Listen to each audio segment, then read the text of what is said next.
On termine notre étude des sous-espaces vectoriels avec des notions plus délicates. Nous allons définir la somme de deux sous-espaces vectoriels, ce qui permettra de définir ce que sont des sous-espaces vectoriels supplémentaires. On terminera avec la définition de sous-espaces vectoriels engendrés.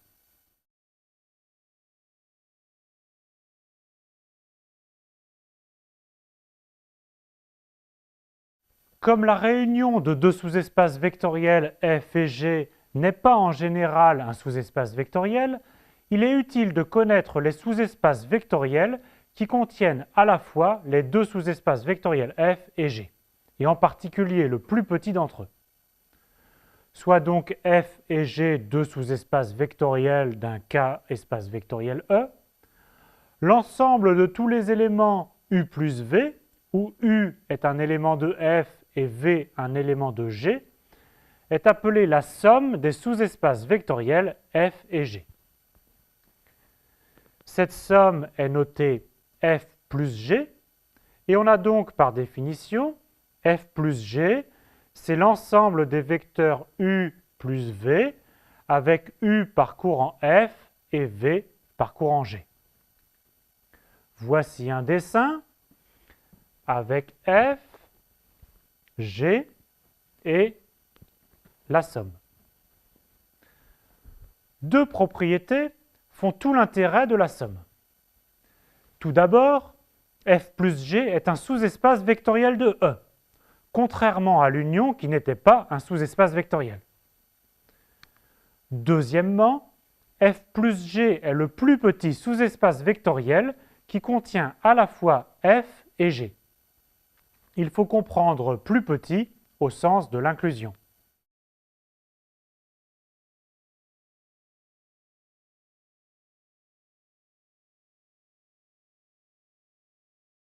Déterminons la somme F plus G dans le cas où F et G sont les sous-espaces vectoriels de R3 suivants.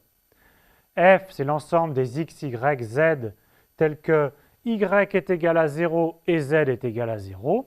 Et G, c'est l'ensemble des x, y, z tels que x est égal à 0 et z est égal à 0. Voici une figure, ici F et ici G.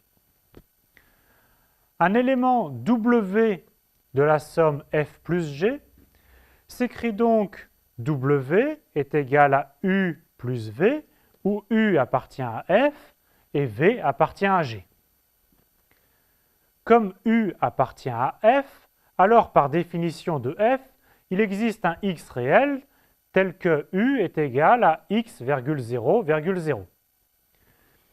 Et comme V appartient à G, alors par définition de G, il existe un y réel tel que V est égal à 0, y, 0. Ce qui veut dire que W, qui est la somme U plus V, a pour coordonnées x, y, 0. Et réciproquement, un tel élément W de la forme x, y, 0 est la somme de x, 0 et de 0, y, 0. Donc, F plus G est l'ensemble des x, y, z de R3 tel que z soit égal à 0. F plus G est donc sur cet exemple un plan passant par l'origine. On voit même que pour cet exemple, tout élément de F plus G s'écrit de façon unique comme la somme d'un élément de F et d'un élément de G.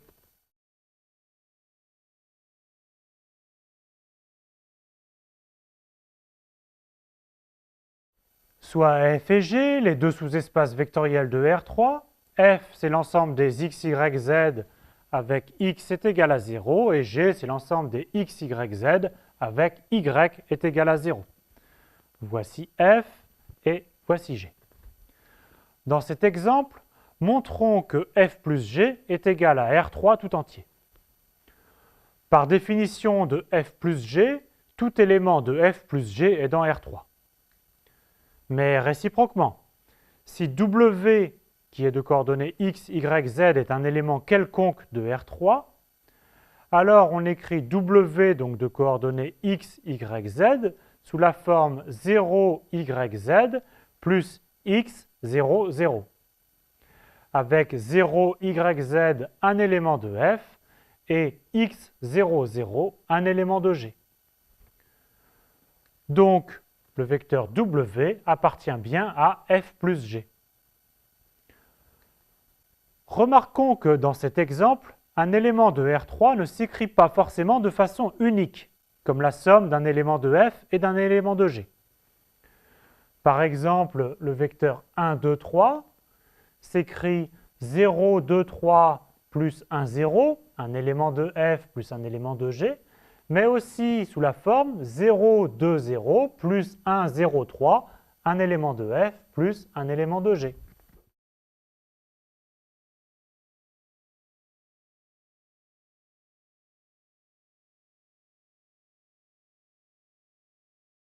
Soit f et g, deux sous-espaces vectoriels de E. On dit que f et g sont en somme directe dans E si les deux conditions suivantes sont vérifiées. 1. F inter g est égal à 0 de E. L'intersection ne contient que le vecteur nul. 2. F plus g est égal à E. La somme vaut tout l'espace E. Si c'est le cas, alors on note f somme directe g est égal à E, pour dire que f et g sont en somme directe dans E. Et on dit aussi que f et g sont des sous-espaces vectoriels supplémentaires dans E. L'intérêt des sous-espaces supplémentaires, c'est qu'ils fournissent une décomposition unique. F et g sont supplémentaires dans E si et seulement si tout élément de E s'écrit de manière unique comme la somme d'un élément de f et d'un élément de g. Dire qu'un élément W de E s'écrit de manière unique comme la somme d'un élément de f et d'un élément de g signifie que si W est égal à U plus V avec U dans f et V dans g, et aussi W est égal à U' plus V' avec U' dans f et V' dans g, alors en fait, U est égal à U' et V est égal à V'.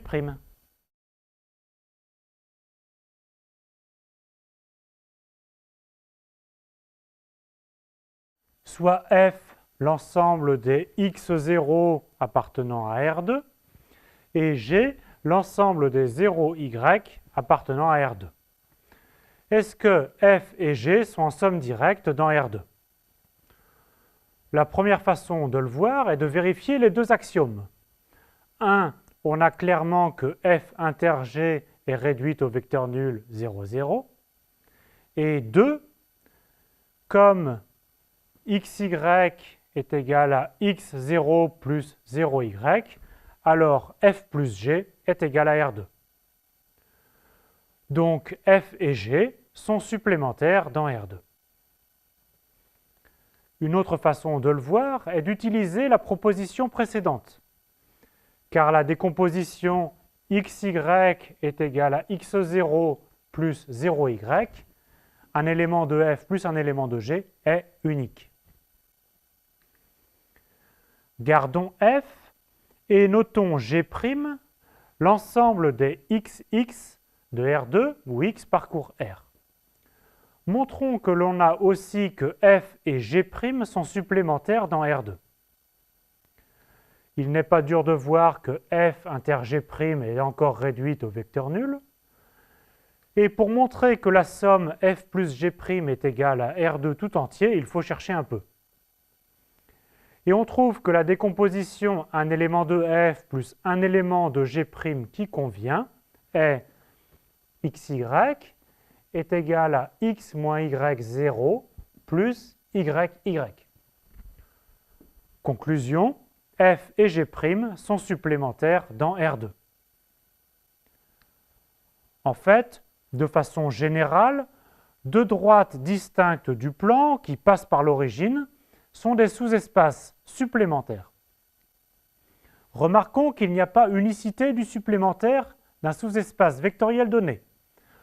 Pour notre sous-espace f, on lui a trouvé deux sous-espaces supplémentaires possibles, G ou G'.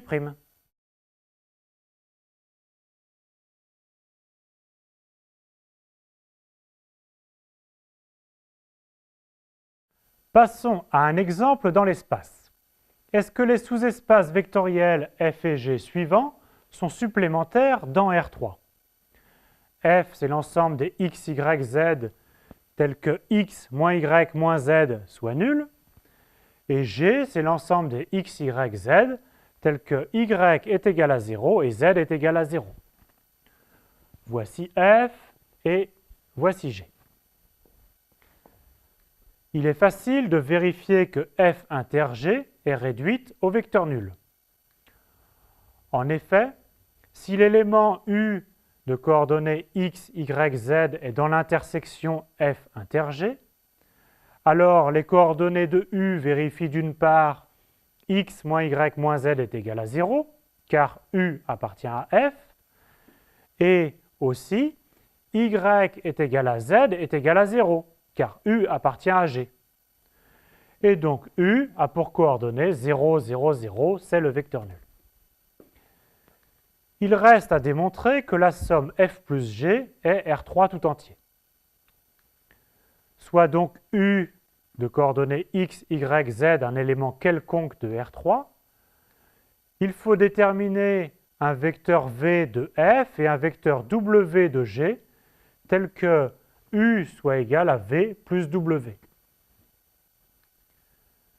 L'élément v doit être de la forme y1 plus z1 virgule y1 virgule z1 et l'élément w de la forme x2 virgule 0 virgule 0.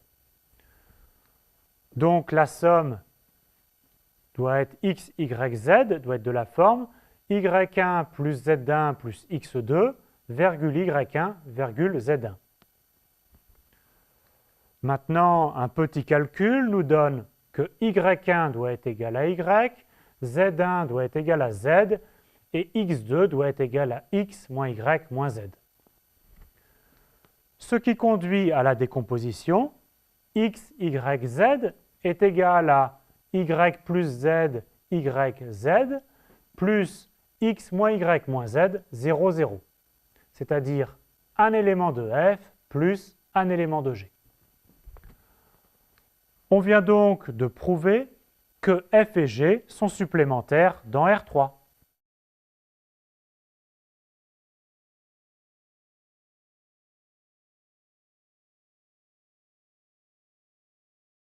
Dans le R espace vectoriel des fonctions de R dans R, on considère le sous-espace vectoriel grand P des fonctions paires et le sous-espace vectoriel grand I des fonctions impaires.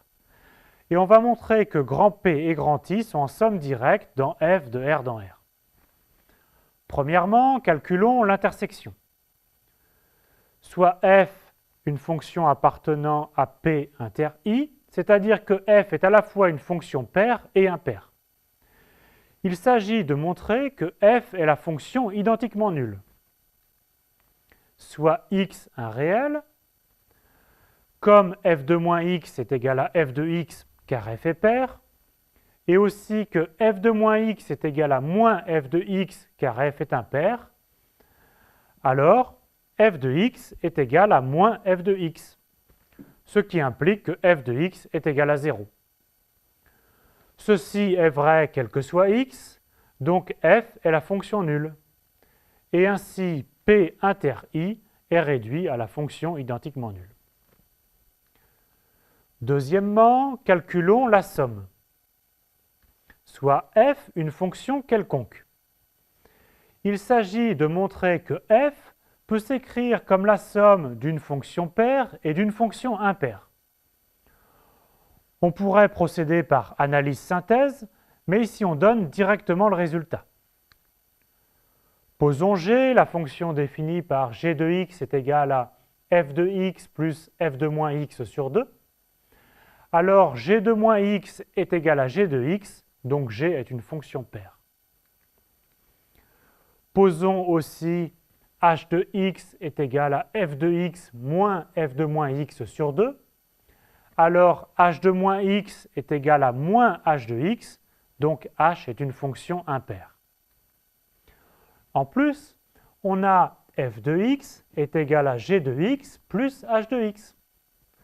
Bilan, la somme p plus i vaut f de r dans R. Et ainsi, p et i sont en somme directe. Notez que la décomposition f est égale à g plus h obtenue. Dans cette décomposition, les g et les h sont uniques.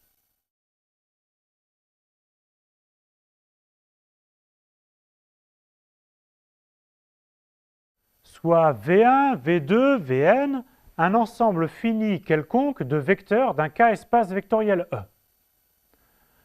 Alors, l'ensemble des combinaisons linéaires des vecteurs V1, V2, Vn est un sous-espace vectoriel de E. En plus, c'est le plus petit sous-espace vectoriel de E au sens de l'inclusion qui contient tous ces vecteurs. Ce sous-espace vectoriel est appelé le sous-espace engendré par les vecteurs V1, V2, Vn. Et il est noté vect de V1, V2, Vn. On a donc, par définition, que U appartient à vect de V1, V2, Vn, si et seulement si il existe des scalaires lambda 1, lambda 2, lambda n, tels que U soit égal à lambda 1 V1 plus lambda 2 V2 plus, etc., lambda n Vn. Une remarque, dire que vect de V1, V2, etc., Vn est le plus petit sous-espace vectoriel contenant les vecteurs V1 à Vn, signifie que si f est un autre sous-espace vectoriel contenant lui aussi ces vecteurs V1, V2 à Vn, alors vect de V1, V2, etc. Vn est inclus dans F.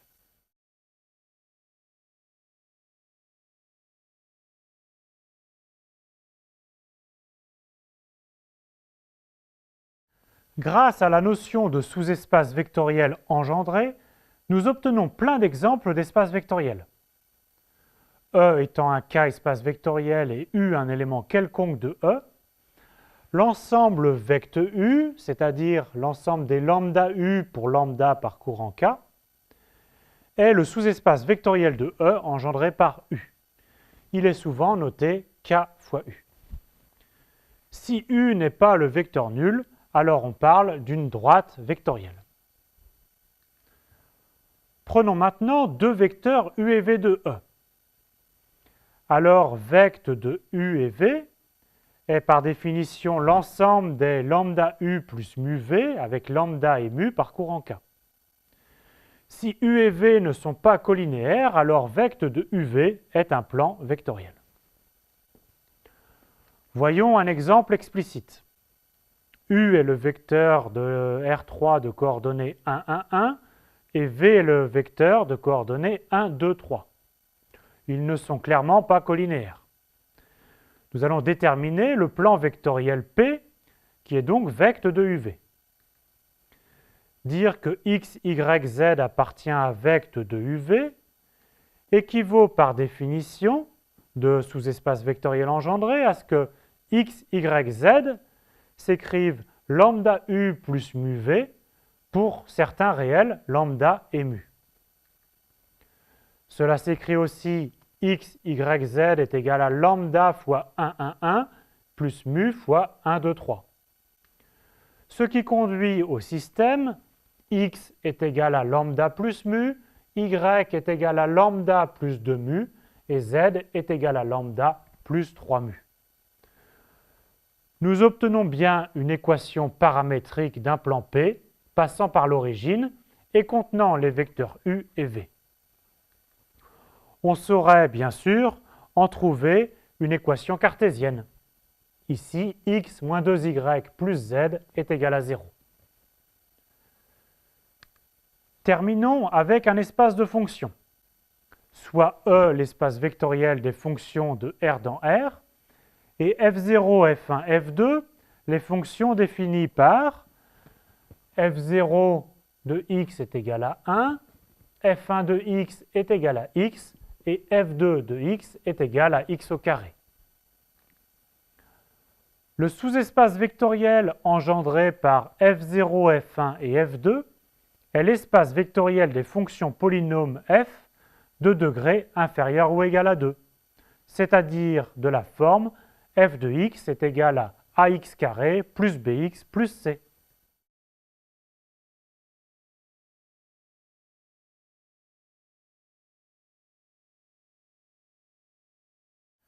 La notion de somme de sous-espaces vectoriels est vraiment importante et mérite que vous y consacriez du temps.